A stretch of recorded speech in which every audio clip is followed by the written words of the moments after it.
Ny mety toetry ny andro any an-dranomasina ny sabotsy 20 novembre 2022 amin'ny anora maraina hatramin'ny alahady 30 novembre 2022 amin'ny anora maraina. Mila malina ny any an-dranomasina na tsy misy aza mifampitandremana. Ho an'ny morontsiraka atsinanana. Tanjony bombamomba hatrany amin'ny tanjonangotsy. Andrahona vitsy.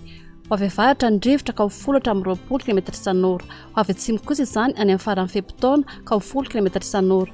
Adiny mpanonja ny ranomasina. Avony onja anodidina ny 2 metatra.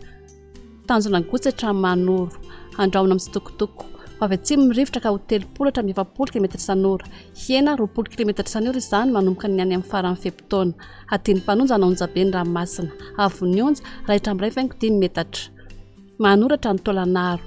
Anorana tandrifondrahona vitsy ny maraina. Ho avy atsimo atsinanana ny rivotra ka ho 20 hatramin'ny 30 km isan'ora.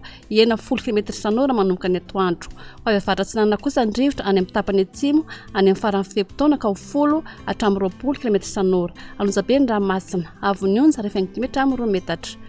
Tolanaro hatrany amin'ny tanjona vohimena. Ho maina amin'ny ankapobeny. Ho avy atsinanana ny rivotra ka ho 30 hatramin'ny 20 km isan'ora. Hatratra 20 km isan'ora manomboka ny atoandro. Anonja be na herin'ny ranomasina. Avony onja 2.5 metatra. Hatratra 3 metatra manomboka ny takariva noho ny alondrano avy atsimo atsinanana. Ho an'ny morontsiraka andrefana. Tanjona vohimena hatrany amin'ny tanjona kapoho. Ho maina amin'ny ankapobeny. Ho avy atsimo ny rivotra ka ho 30 hatramin'ny 20 km isan'ora.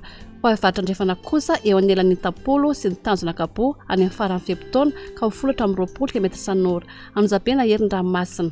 Avony onja 2.5 metatra. Hatratra 3 metatra indraindray any amin'ny tapany atsimo manomboka ny takariva noho ny alondrano avy atsimo. Tanjona kapoho hatrany amin'ny tanjona filanandro. Andrahona vitsy. Ho avy andrefana ny rivotra ka ho 10 hatramin'ny 20 km isan'ora. Adiny mpanonja anonja be ny ranomasina. Avony onja 2.5 metatra. Tanjona filanandro hatrany analalava. Anorana tandrifondrahona vitsy manakaiky analalava. Ho avy andrefana navaratra andrefana ny rivotra ka ho 10 hatramin'ny 20 km isan'ora. Otonina adiny mpanonja ny ranomasina. Avony onja latsaky ny 8.5 metatra. Analalava hatrany amin'ny tanjona pombaomby.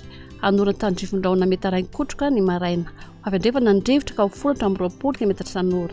Otonina adiny mpanonja ny ranomasina. Avony onja latsaky ny 8.5 metatra.